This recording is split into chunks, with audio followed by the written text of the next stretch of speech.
Bonjour à tous. Il n'y aura pas de référendum pour la révision de la Constitution. Le chef de l'État a tranché cette semaine. Patrice Talon estime que la tenue d'un tel scrutin n'est pas une priorité pour l'heure, puisqu'il faut débourser des caisses de l'État plusieurs milliards de francs CFA, alors que les législatives sont prévues dans quelques mois. Et pourtant, certains députés soutenant les actions du régime étaient déjà en campagne sur le terrain pour l'organisation du référendum. Un cuisant désaveu pour ses soutiens du chef de l'État. Et une question alors, est-ce le début des désaccords entre Patrice Talon et le bloc de la majorité parlementaire? C'est ce que nous tenterons de comprendre avec notre invité du jour. Honorable Gérard Benochi, bonjour. Bonjour, chers amis journalistes. Vous êtes député à l'Assemblée nationale, membre du BMP, le bloc de la majorité parlementaire. Vous êtes donc élu sur la liste Union fait la nation, plus précisément dans la 11e circonscription électorale. Au-delà, honorable, de la question du référendum, vous nous ferez également part de votre lecture sur les deux sorties du chef de l'État effectuées par le président de la République à l'occasion de la célébration du 58e anniversaire de l'accession du Bénin à la souveraineté internationale et nationale. Et puis, pas de repos aussi pour vous au Parlement. Une deuxième session extraordinaire est donc en cours pour modifier le code électoral. On n'occultera pas aussi la nouvelle demande de levée de l'immunité parlementaire des députés Garba Yaya et Simplice Dossou Kodjo, tous curieusement de la minorité parlementaire. Mesdames, Messieurs, Zone Franche est retransmise en simultané sur plusieurs radios à l'intérieur du pays. Fraternité FM à Parakou, Kondi FM à Kandi, Solidarité FM à Djougou, et puis Dialogue FM à Banikwara. Et pour conduire cette émission, je suis avec Christian Dalédian. Christian, bonjour. Landry Salanon, bonjour. Honorable Gérard Benochi, bonjour. Bonjour, Christian. Bienvenue sur Zone Franche. Merci donc de répondre présent à notre invitation. D'abord, d'entrée de jeu, nous allons décrypter le message et le discours du chef de l'État, puisque dans ce message et dans ce discours, le président Patrice Talon s'est profondément exprimé sur la question du référendum. Alors, pour une troisième fois, depuis son accession au pouvoir en avril 2016, le chef de l'État Patrice Talon s'est adressé à ses compatriotes à la veille de la commémoration de la fête de l'indépendance. C'était le 31 juillet dernier, un discours d'environ 7 minutes dans lequel il a déclaré que, et je le cite, « Le succès est à portée de main car, poursuit-il, sous nos yeux, les importantes transformations et réalisations qui s'opèrent progressivement donneront bientôt à notre pays un autre visage. » Est-ce que vous retrouvez à travers ces propos du président Patrice Talon? Merci beaucoup. Je profite de votre plateau pour saluer les Béninoises et les Béninois qui nous suivent. Je vous remercie pour le travail formidable que vous faites ici à Canal 3. Je vous avoue que je suis un de vos admirateurs. Pour revenir à votre question, oui, je suis parfaitement en phase avec le chef de l'État en ce qui concerne le contenu de son discours. Vous savez que depuis qu'il est là, il a demandé aux Béninois de patienter. Il a même utilisé le mot serrer les ceintures. Jusque-là, les Béninois ne comprennent pas. Pourquoi devraient-ils serrer les ceintures et pourquoi devaient-ils patienter alors que ils avaient élu un chef d'État espérant que du jour au lendemain, tout allait changer comme par le coup d'une baguette magique. C'était ça leur espoir. Et beaucoup de nos compatriotes ont commencé à déchanter, à désespérer. Et le chef de l'État a toujours poursuivi en demandant la patience. Mais cette fois-ci, vous voyez, vous convenez avec moi que le ton a un peu changé. Il y a eu un peu de bémol. Il a dit, nous y sommes presque. Ah oui, sur ce plan-là, j'admire le chef de l'État. En ce sens que j'ai toujours dit, moi, que je vois un chef d'État méthodique, qui n'aime pas donner dans la précipitation, qui a une vision, qui sait que lorsqu'on a une vision, il faut alors chercher la méthode. Et la méthode a accompagné la vision. Et la méthode, ce n'est pas le saupoudrage. Et il a une forte ambition de transformer notre pays. Il a toujours dit que notre pays est en arrière de plusieurs années.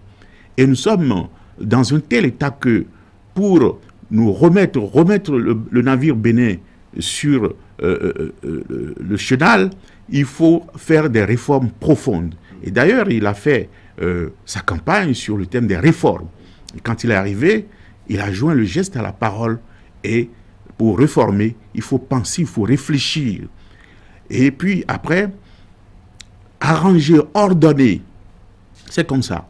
Et quand on fait ce travail de fouille en profondeur, puis de recherche d'outils, d'agencement, pour pouvoir trouver l'ossature de chaque chose, afin de pouvoir, au jour où on va commencer, donner un beau corps à l'architecture, à l'ouvrage qu'on veut construire, alors ceux qui sont dans l'attente de vous voir rapidement réaliser les choses ne vont pas comprendre.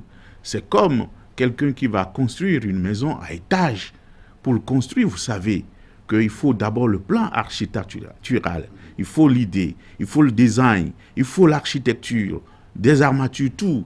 Et après, pour commencer, il faut la fouille en profondeur. Lorsque on veut l'édifice grand et solide, il faut fouiller en profondeur, faire ce qu'on appelle même le radier général. Je pense que c'est une œuvre pareille que notre président Patrice Talon s'est attelé. C'est cela qui a donné l'impression que les choses ont tardé.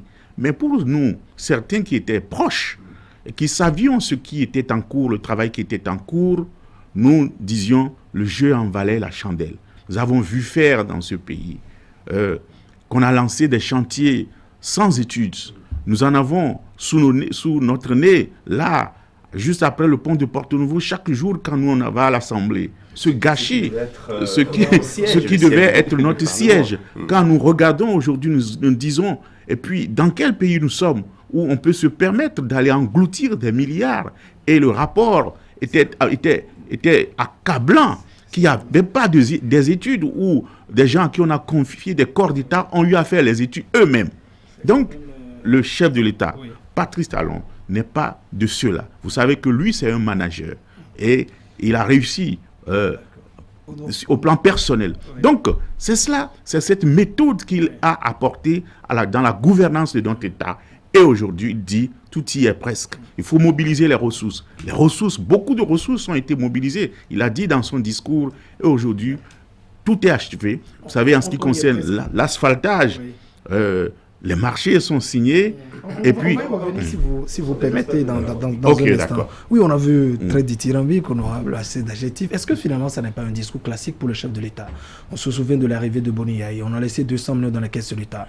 Oui, le changement, il faut patienter. Il faut d'abord changer vous-même.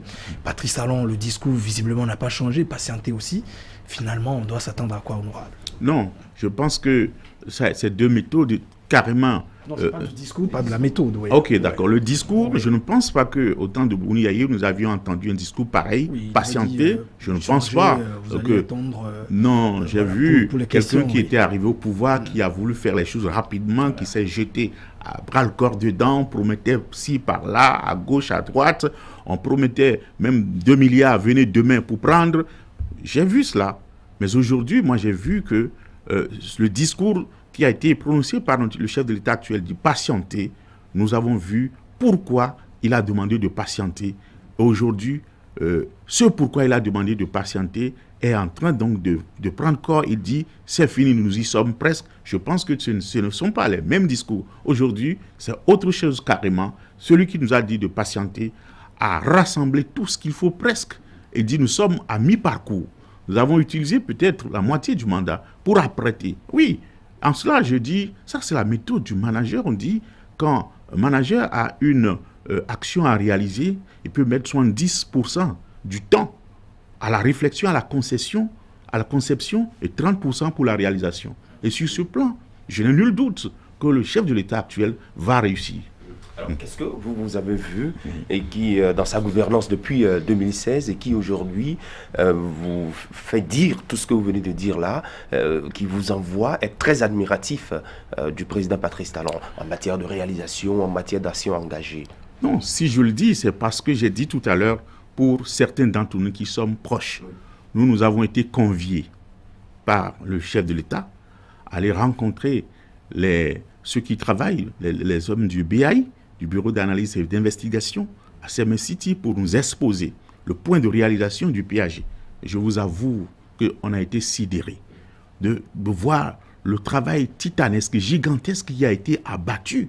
C'est juste des documents, vous n'êtes pas allé sur le terrain pour voir véritablement le taux de réalisation. Le BAI, ils sont dans le bureau, ils vous exposent les résultats physiques sur les documents. Non, il ne s'agit pas de documents seulement. Je vous ai dit, quand on vous donne le niveau de mobilisation de ressources, c'est-à-dire quelqu'un qui veut construire dit je mobilise les ressources avant de commencer parce que nous ne voulons pas faire d'éléphant blanc, nous ne voulons pas laisser d'éléphant blanc. C'est ça le leitmotiv du chef de l'État actuel dit je ne laisserai pas d'éléphant blanc à la fin de mon mandat, à la fin de mon quinquennat, il n'y aura pas d'éléphant blanc comme on nous a habitués. C'est pour cela, comme le dit dans la Bible, comme c'est dit dans la Bible a dit quand un homme sage veut construire, il rassemble tous les outils possibles et aussi les ressources qu'il lui faut pour être sûr qu'il va achever l'ouvrage avant de commencer. Je pense que le chef de l'État actuel, sa méthode est en train de ressembler à la méthode qui est décrite par la Bible, et c'est une méthode de sagesse et d'objectivité. Aujourd'hui, tout est presque fin prêt pour que nous commencions à prendre corps tout ce qui a été promis. Et sur ce plan, je dis, je suis admiratif, c'est ce que je vous ai dit. Nous avons vu Patrice Talon dans un autre exercice, l'entretien avec la presse béninoise, où il est revenu sur plusieurs aspects, sur plusieurs sujets qui animent la vie politique, la vie sociale, la vie économique nationale. Alors, lorsque vous avez suivi Patrice Talon durant 16 heures, qu'est-ce que vous avez ressenti? Est-ce que vous pensez qu'il est véritablement dans la dynamique de changer le Bénin ou il continue de nous emballer dans ses promesses? Non, pas du tout. J'ai senti un chef de l'État qui a nourri une telle passion pour son pays, une telle envie de voir la physionomie de son pays changer. Un chef de l'État qui a fait le diagnostic de son pays et qui a constaté qu'il était dans un tel état de désastre. Lui-même dit, il y a tellement de choses à faire. Dans beaucoup de domaines, nous devons tout reprendre. Nous avons tout à refaire. Et face à cela, il a dit même qu'il n'a même plus le temps pour dormir. Il met la pression sur tous ses collaborateurs. Et j'ai vu quelqu'un qui est passionné par ce qu'il a envie de laisser donc à son pays. Le patrimoine qu'il veut laisser à son pays, j'ai vu quelqu'un qui est très passionné et dit déjà que même la fonction est passionnante. Et en cela, je dis, comme lui, que comme il a dit, nous y sommes presque, moi aussi je suis sidéré par ses propos. Et je dis, ce ne sont pas des paroles en l'air. Moi j'y crois profondément parce que je crois au pragmatisme de l'homme. Et pour l'avoir vu réussir sur d'autres plans, je sais que, comme il a dit, qu'il n'aime pas l'échec. Et je suis sûr qu'il n'aime pas que ces actions échouent à la tête de notre pays. Vous avez dit, vous avez rencontré, échangé avec les gens du BAI, le bureau d'analyse d'investigation. On sait que pour l'asphaltage, il faut 900 milliards de francs CFA.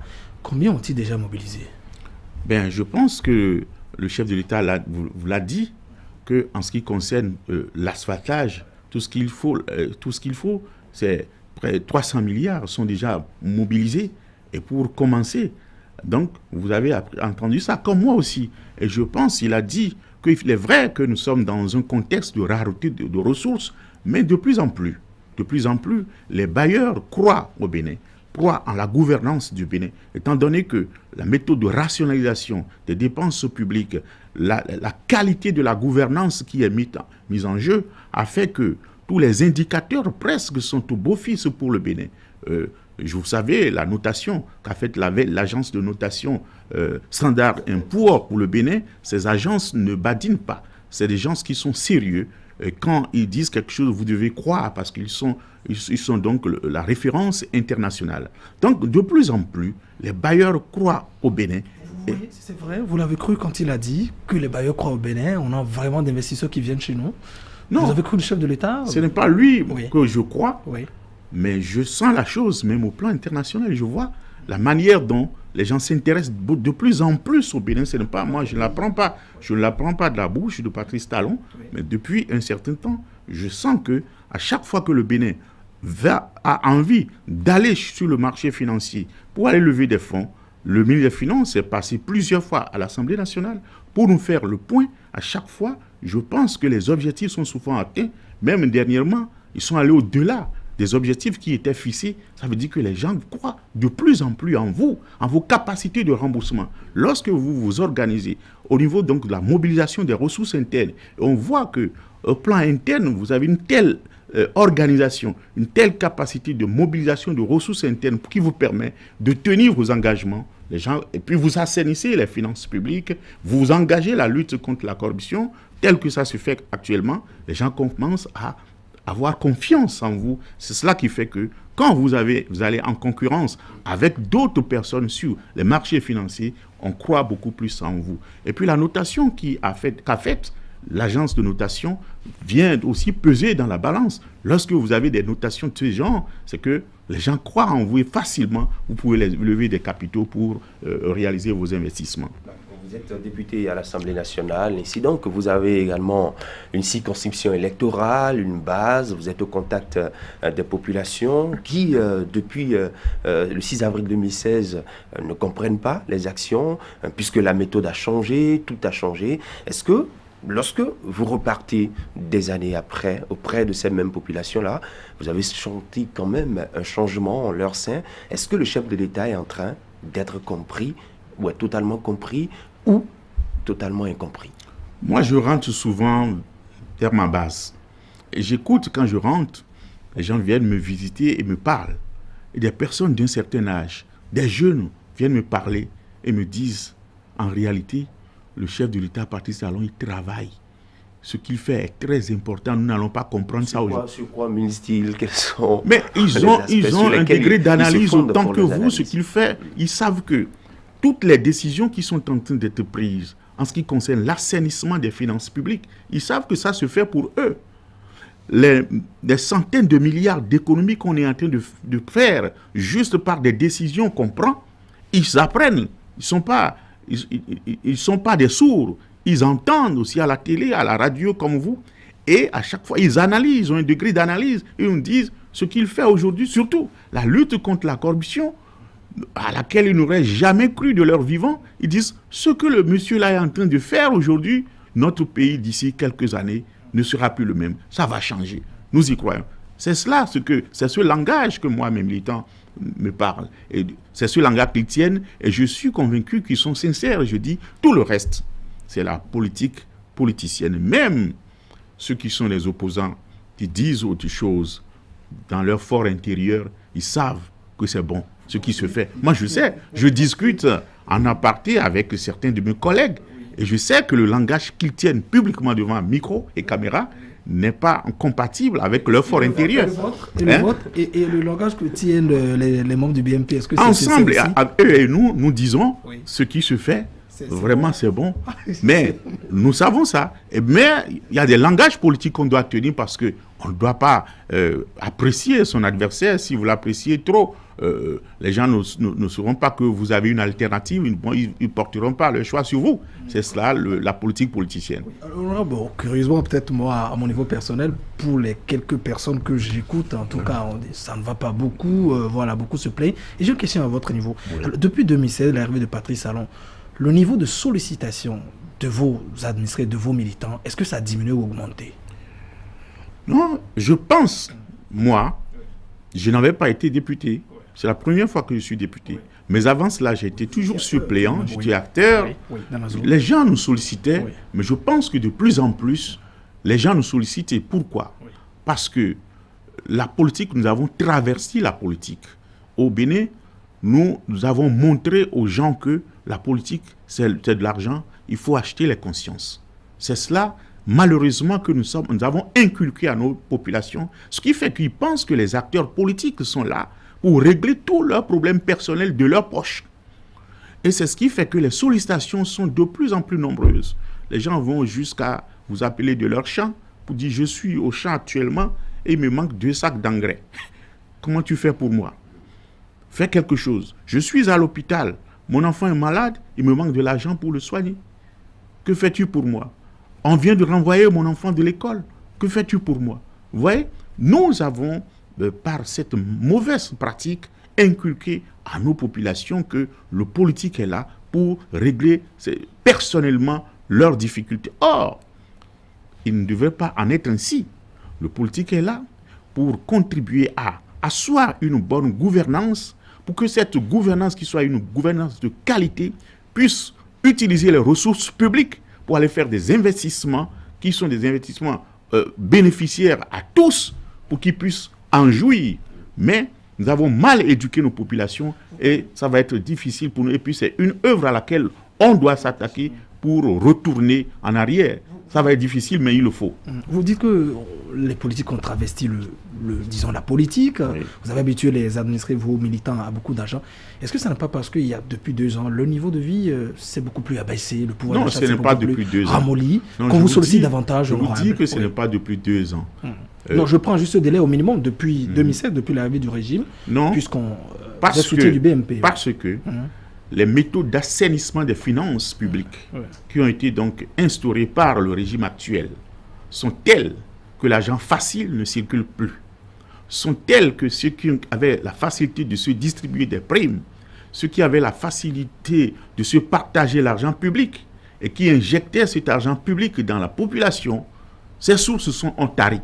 Et c'est comme ces sources sont taries et que les populations étaient habituées à ces sources. Mais elles continuent donc de jeter leur dévolu sur les politiques en tendant toujours la main. Donc c'est cela c'est ce qui est en train de se passer dans notre pays. Et je pense que c'est progressivement que nous allons enrayer cela. Ça ne va pas être de sitôt. Mais lorsque les méthodes actuelles permettront que la réalisation des infrastructures se poursuive, que la construction des infrastructures sociales de base, les projets phares du programme d'action du gouvernement, tels que le projet ARCH, seront mises en œuvre et que les populations commenceront à bénéficier des fruits de nos efforts d'assainissement commun, petit à petit, elles vont commencer à changer de mentalité. On va leur inculquer une autre manière de voir comment on jouit du bien public. Que jouir du bien public, ce ne serait pas se jeter son dévolu sur les politiques, mais que c'est d'attendre de bénéficier des dispositifs communs qui permettent que les uns et les autres profitent de la richesse nationale, du partage de la richesse nationale.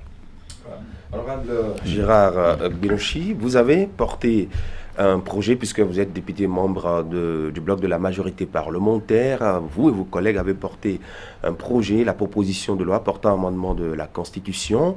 On connaît les épisodes de cette affaire-là, mais il était attendu qu'il se prononce sur le référendum qui a recueilli, on se rappelle au Parlement, 62 voix sur 82 au lieu de 66 requis pour que la proposition d'amendement soit adoptée. Ça n'a pas raté. Nous avons suivi le chef de l'État, Patrice Talon, d'abord dans son message à la nation. Ensuite, il est revenu sur le sujet lorsqu'il a eu cet entretien avec la presse béninoise. Le chef de l'État a donc décidé de surseoir au référendum. Surprise pour vous, député, membre du BMP, après tout ce combat que vous avez eu à faire pour obtenir ce référendum-là? Oui, quelque part surprise, mais connaissant l'homme, je dis surprise, mais on l'a compris. Oui, vous savez que nous sommes 2 institutions différentes. L'Assemblée nationale est dans son couloir de marche, l'exécutif aussi dans son couloir de marche. À l'Assemblée nationale, nous y avons cru, du moins nous du BMP, que c'était temps que nous puissions faire ces amendements mineurs, basiques, pour permettre donc d'apporter un plus à notre système électoral, pour améliorer un tant soit peu notre système démocratique. Et puis les points qui faisaient l'objet de cette proposition d'amendement de la Constitution étaient largement partagés avec nos amis de la minorité.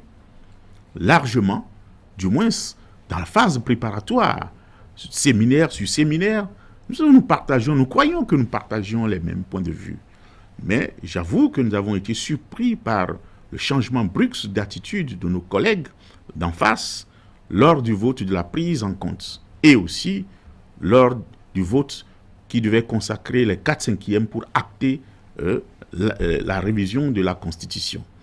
Pour nous, à partir de cet instant, au niveau de l'Assemblée nationale, ça n'a pas marché pour qu'on puisse adopter ces amendements par voie parlementaire.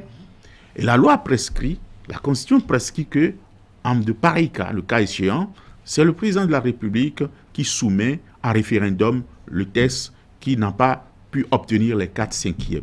Donc pour nous, nous avions fini notre partition. Notre souhait aurait été que ça continue jusqu'à aller au référendum. Parce que ce serait quand même inadmissible, incompréhensible, que nous qui avions souhaité, même les initiateurs de cette proposition d'amendement, que brusquement, nous changions d'attitude pour dire que ça s'arrête là. Mais j'avoue que le débat a été fait, mené au sein du BMP. Ce n'est pas de façon unanime qu'on voulait aller au référendum. Certains n'en voulaient pas, d'autres en voulaient, mais la majorité en voulait. Et nous souhaitons, c'était un souhait, c'était un vœu, que d'aller au référendum, c'est-à-dire d'aller jusqu'au bout du processus. Quel que soit le résultat que vous devez obtenir. Mais nous étions sûrs de nous-mêmes. Que le oui l'emporte. Le oui l'emporterait parce que moi j'avais dit que je ne vois pas 19 ou 20 députés aller battre campagne sur le terrain pour convaincre le maximum de Béninois que 62 députés. Moi je ne pense pas. Sur mon territoire, moi j'étais sûr de ce que je pouvais faire. Et chacun était sûr sur son territoire. Ce n'est qu'à l'Assemblée nationale qu'il y avait cette minorité de blocage. Mais si on descend dans nos fiefs respectifs, il est vrai, malgré l'ambiance, quand le député va descendre et commencer à réunir les siens pour leur expliquer, c'est parce que les gens ne comprennent pas qu'il y a ces rumeurs, qu'il y a l'intoxication. Mais lorsqu'on va descendre, on va commencer à réunir les nôtres pour leur expliquer. Mais pour les quelques-uns qui moi, m'ont interrogé, j'ai commencé à expliquer. Ils ont dit, mais c'est comme ça, cette affaire-là, mais personne ne peut refuser ça. Mais on nous dit autre chose. Mais c'est chez vous, ça. Mais chacun chez lui. Oui. Chacun chez lui. Et je suis sûr que lorsque chacun va aller descendre, dans son fief, il faut commencer à expliquer le maximum, la majorité allait comprendre et le oui allait l'emporter. Avant d'interpréter cette décision du chef de l'État politiquement à votre égard. Oui, je n'avais pas fini. Non, juste une petite question avant que vous ne puissiez donc plus poursuivre, honorable Girard Benouchi. Oui. Il était souvent dit que pour vous, les députés du BMP qui insistaient sur l'organisation du référendum, c'était pour deux objectifs inavoués. Profiter, tester votre popularité et avoir aussi un peu d'argent pour dépenser pour la législative. Est-ce que c'était vrai ou faux? Non, ça c'est une manière de tourner en ridicule le BMP, les membres du BMP. Pourquoi? Mais parce qu'il n'en est rien. Est-ce que c'est par le référendum que nous allons tester notre popularité? C'est un scrutin quand même. C'est un scrutin, mais chacun sait. Si vos paroles passent si vous avez fait votre mandat, vous êtes presque à la fin de votre mandat, et que vous ne savez pas si vous êtes populaire ou pas, ça veut dire que vous avez échoué. Ce n'est pas par le référendum que vous allez tester votre popularité. Chacun est en phase avec ses mandants et sait ce que ses mandants pensent de sa mission. Ce n'est pas par le référendum qu'on testerait. Je ne pense pas du tout. Je suis désolé sur ce point-là. La question de l'argent. La question de l'argent. C'est quoi l'argent? Pour faire le référendum, les milliards dont le chef de l'État parle, ce n'est pas à distribuer à nous, membres du BMP. C'est pour faire fonctionner les institutions en charge de l'organisation du référendum. C'est pour la Sénat. Mais vous devez battre campagne sur le terrain. Mais battre campagne, c'est vous quoi? n'avez pas les mains vides. Vous n'avez pas la possibilité. Vous connaissez mal le président Talon. C'est quelqu'un, vous savez, lors des dernières élections présidentielles, c'est le candidat qui a le moins dépensé. Mais c'est lui qui a remporté. C'est quelqu'un qui est attaché à la rationalisation de la dépense au point où c'est pas quelqu'un sur qui il faut compter pour vous donner beaucoup d'argent pour aller vous gaspiller. Mais semble-t-il, quand il a un objectif précis, il dépense beaucoup. Non. Moi, je ne le vois pas comme ça, pas du tout. Et ceux qui sont avec lui se disent que c'est difficile de travailler avec Talon. Mais c'est sa méthode et il faut s'y adapter. Ce n'est plus la facilité de dépenser comme on veut. Même moi, je discute avec ceux qui ont été de l'ancien système pour me dire c'est avec Talon qu'il faut supporter un gouvernement et être comme un rat d'église. Donc c'est difficile. C'est démuni que ça, honorable. Mais il n'y a que vos indemnités et c'est fini. Donc il n'y a pas d'à côté, il n'y a rien. C'est ça. La gouvernance actuelle a séché tout le monde pour nous imprimer une rigueur dans la méthode de gestion. Et c'est bon, vous y tenez? Pardon? C'est bon, vous y tenez? Ça vous plaît? Moi, je crois que c'est le chemin salutaire pour notre pays. La manière dont nous vivions dans le pays, moi, ne me plaisait pas. Vous pouvez être en train de gérer votre salaire. Celui-là qui est à côté de vous, qui a peut-être moins que vous, qui gagne moins que vous, vous le voyez réaliser subitement gros. Mais par quel mérite? Vous ne savez pas. Je pense que c'était une injustice qui était créée dans le pays. Il faut que les gens gagnent maintenant leur argent par le mérite, par le talent. Si vous gagnez votre argent par le mérite et par le talent, vous saurez comment gérer cela sainement et de façon rationnelle. C'est cela qui garantit les chances pour nos enfants demain, parce qu'ils n'auront pas forcément les mêmes chances que nous aujourd'hui. C'est pour cela que leur imprimer la rigueur, hein, et puis savoir compter sur ses propres forces, je pense que c'est une bonne méthode, et c'est en cela que moi j'encourage donc ce qui se fait actuellement, pour que nous changions le paradigme, nous changions de manière donc de penser à comment obtenir l'argent, pour que cela sorte de notre tête, que ce n'est pas facilement qu'on gagne l'argent, mais c'est par la sueur de son front, et par le talent et la qualité de ce qu'on a à vendre en termes intrinsèques, qu'on peut donc gagner sa vie. Alors, le chef de l'État, en renonçant au référendum, a évoqué un certain nombre de raisons, hein, quand il parle du coût onéreux des élections, de ce processus, alors que nous avons les législatives à venir. Est-ce que vous pensez que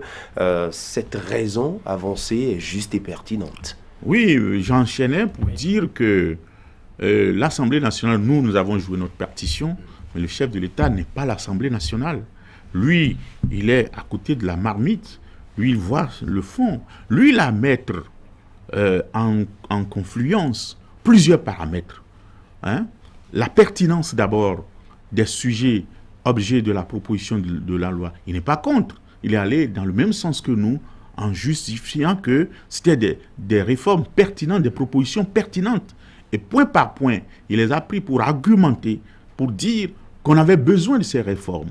Et il est allé jusqu'à féliciter ceux qui ont été porteurs de cette proposition d'amendement et ceux qui l'ont accompagné. Ça veut dire que sur ce point-là, on est en phase.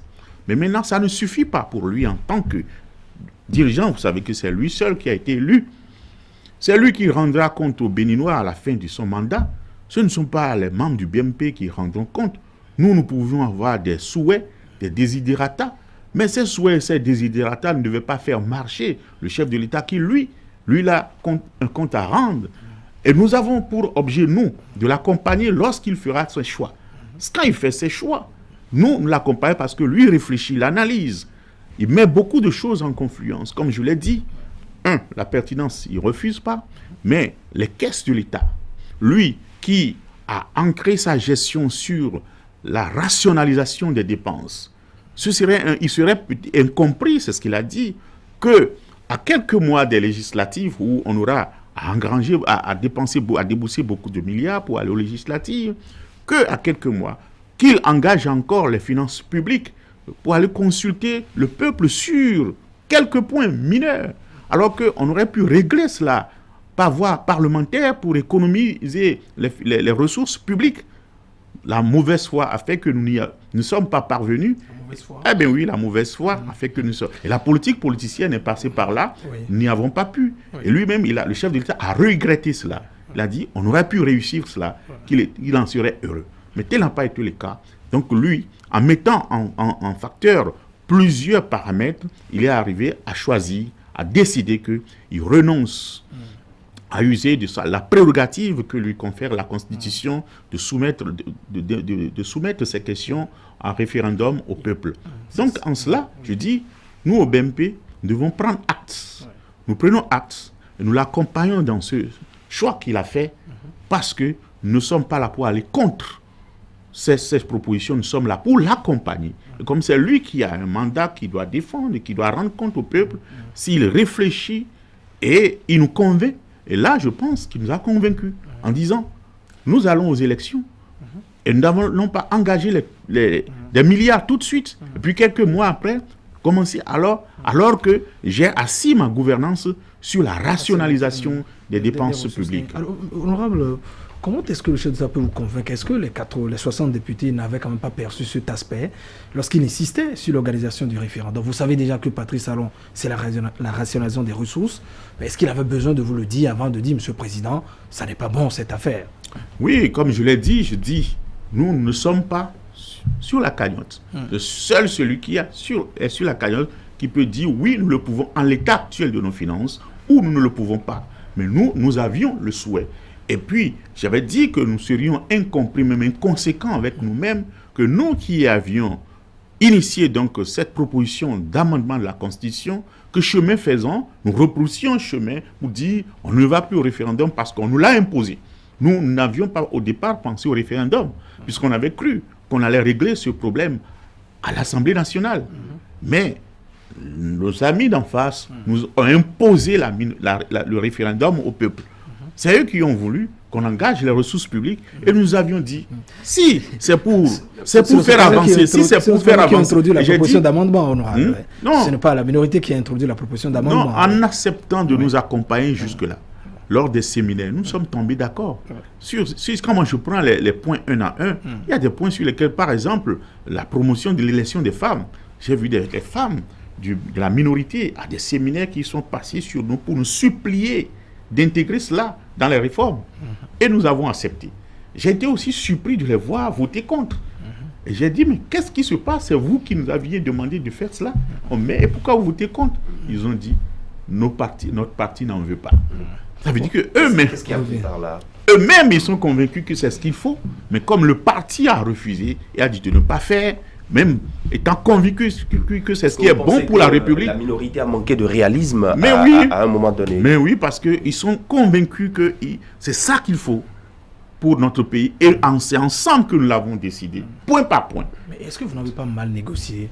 Qu'est-ce qu'il faut négocier? Non, je me demande, vous savez, vous avez dit par exemple qu'en coulisses, quand vous n'êtes pas devant les caméras, il y a des choses que vous dites entre collègues.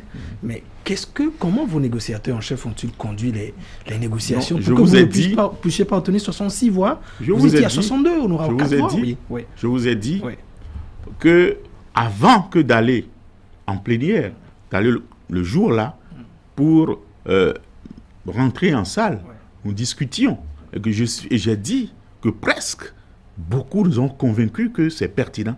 Même le jour où nous devons voter, un membre influent de la minorité a été interviewé par un de vos collègues d'une radio de la place et a dit qui peut oser voter contre pour se mettre le peuple à dos.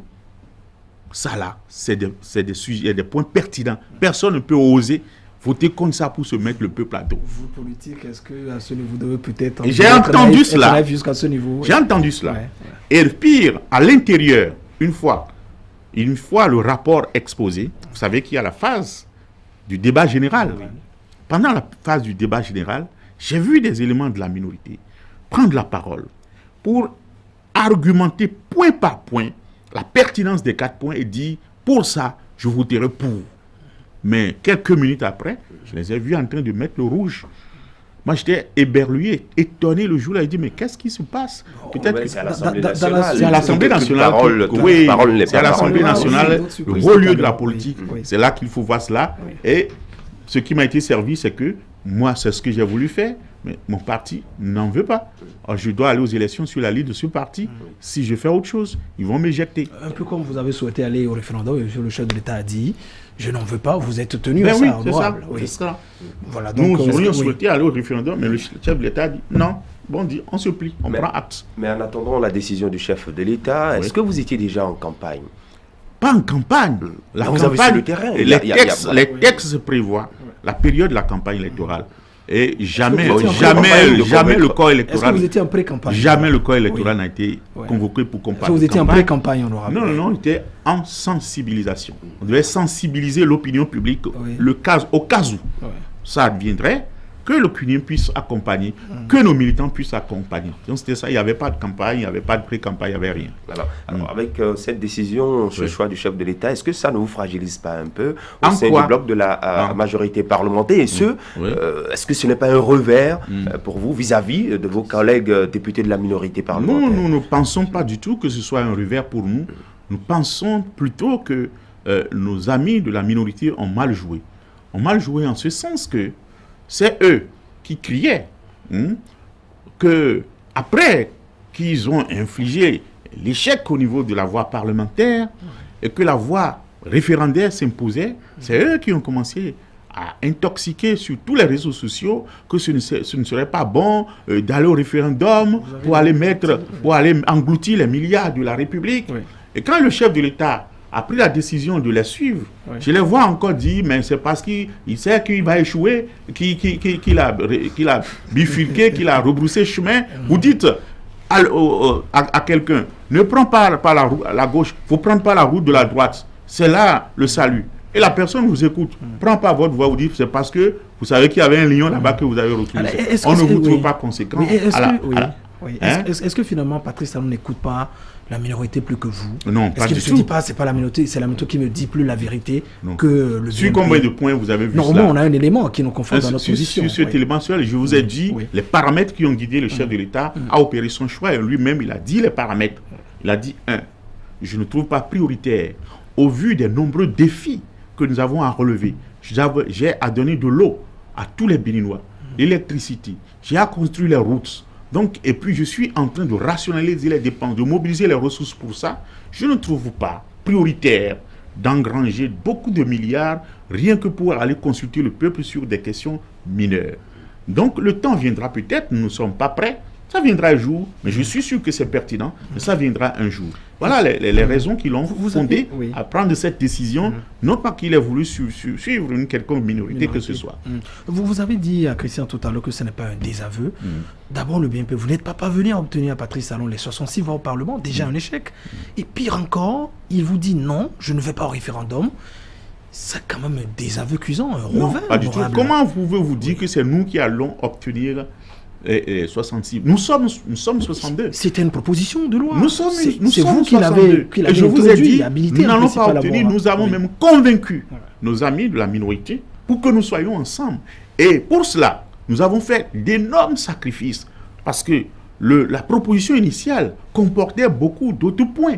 Mais c'est que eux qui nous ont dit d'élaguer cela de tout ce qui peut prêter à polémique. Nous avons élagué cela de tout ce qui peut susciter la polémique pour nous entendre sur le minimum. Le minimum, c'est ces 4 points-là. C'est sur ces 4 points qu'on était tombés d'accord. Et nous croyons qu'ils étaient avec nous. Et ils nous ont donné leur parole jusqu'à la dernière minute. Je vous ai dit, j'ai dit même que le patron de la minorité parlementaire a été contacté. C'est qui ça déjà? Mais qui est le patron, vous connaissez? Nous ne savons pas. Qui est le président d'honneur de FCBE? Vous connaissez? Mais tous les députés de la minorité parlementaire... Qui leur dit d'aller à gauche, ils vont à gauche. Qui leur dit d'aller à droite, ils vont à droite. La minorité, vous connaissez? Ce n'est pas que FCBE, c'est pourquoi on vous demandait. Vous parlez de... Mais la majorité de la minorité, à l'intérieur de la minorité, c'est l'FCBE. C'est eux qui impriment la marque. C'est quand Yaïbouni dit d'aller à gauche, ils vont à gauche. Quand il dit d'aller à droite... Certains nous ont dit, c'est Yaïbouni qui nous a appelés pour dire, ne faites pas. Et c'est pas normal qu'ils suivent leur chef. Bon, même contre la volonté, même contre le bonheur du peuple, même pour ce qui peut arranger la démocratie. Et que vous-même, vous en êtes conscient, vous êtes des politiques, des acteurs. Et vous savez que notre système démocratique a besoin donc de ces retouches. Vous savez, la pertinence de l'instauration de la Cour des comptes pour lutter contre l'impunité, pour lutter contre le gaspillage des ressources publiques, l'alignement des mandats, pour faire économie à notre pays, la suppression de la peine de mort, pour permettre que nous soyons en harmonie avec les accords, les engagements internationaux que nous avons signés. Alors, la promotion des femmes, qui peut refuser? Un seul point. Mais si vous êtes d'accord sur la pertinence des points, et pourtant vous faites autre chose, je dis, si votre conscience peut être tranquille et que vous avez dormi, bon, tant mieux. Si la politique doit passer par là, tant mieux. Mais je pense que lorsqu'il s'agit des sujets majeurs qui intéressent l'intérêt général, on doit laisser la politique de côté et pouvoir nous entendre. C'est ce que nous avions cru au BNP, mais nous avons vu qu'une fois, même sur des sujets majeurs qui intéressent l'intérêt général, les gens peuvent faire la politique avec ce revers que vous avez essuyé à l'Assemblée nationale. Nous, on n'a pas essuyé de revers. Avec ce choix du président de la République de ne plus aller au référendum, quelle sera finalement l'attitude que vous adopterez vis-à-vis de vos partenaires à l'Assemblée nationale? Vous pensez que le chef de l'État peut venir à la télé comme ça dire je ne vais pas au référendum, c'est une surprise pour le BNP? Si il n'a pas rencontré le BNP, qu'on a discuté, on est tombé d'accord. Vous avez dit en partie maintenant que c'était une surprise. Non, j'ai dit pas le jour là, même à partir des jours où on s'est vu avec lui. Bon, quand il a dit cela, nous avons dit beaucoup d'entre nous aussi étaient dans ce schéma. Donc il a argumenté point par point. Nous sommes vus et le chef de l'État nous a expliqué. Nous étions au courant que ce n'était plus possible et nous étions donc tombés d'accord avec lui avant qu'il ne vienne faire ce discours-là. Ça demandait la suite du comportement avec vos partenaires à l'Assemblée. Quel partenaire? Non, mais la minorité. Ouais. Non. Est-ce que vous irez une fois encore en deal avec eux quand il s'agira de certains sujets, de certaines questions sensibles? Non, il ne faut pas dire que quand on a échoué une fois, quand ça n'a pas marché une fois, que ça ne marchera jamais. Il faut toujours tenter. Peut-être qu'un jour, ils seront bien inspirés. Le jour où ils seront bien inspirés, ça passera. Le jour où il n'y aura pas de consignes contraires, ça passera. Le jour où leurs propres intérêts ou leur propre survie passera par là, peut-être que ça passera. Et même après cela, nous avons eu à voter d'autres lois. Et c'est à l'unanimité que nous les avons votées. La charte des partis, par exemple, nous avons voté à l'unanimité. La loi portant enrichissement dérogatoire à l'état civil, c'est à l'unanimité. Oui. Mais je dis, sur la proposition de loi portant amendement de la révision de la Constitution, je pense que nous avons trop fétichisé notre Constitution et nous pensons qu'on ne doit jamais la toucher. Nous sommes en train donc d'inculquer cela dans la mentalité collective. Vous-même politique, le Non. discours que vous tenez lorsque vous êtes dans certains milieux, dans certains siècles, est-ce que c'est pas ça qui vous rattrape aujourd'hui? Moi, je ne pense pas, puisque les contextes ne sont pas les mêmes. Dans un contexte donné, j'ai vu les gens mettre en phase les discours qui avaient été tenus avec ceux tenus aujourd'hui. Je dis, mais non, les contextes n'étaient pas les mêmes. Autre époque, la révision de la Constitution était mue par l'idée donc d'instaurer une nouvelle république pour que quelqu'un se représente à nouveau. C'est pour cela que les gens disent non, c'était un risque qu'on n'allait pas faire. Mais aujourd'hui, premier mandat d'un chef d'État, nous n'avons pas ce risque, le contexte. Et puis toujours, quand les gens étaient récriminés, ils disaient, avant de réviser la Constitution, il faudrait que ce soit dans un premier mandat d'un chef de l'État et au début de ce mandat. Et je pense que nous y sommes. Et nous aurions pu le faire. Hein, mais nous mélangeons tout.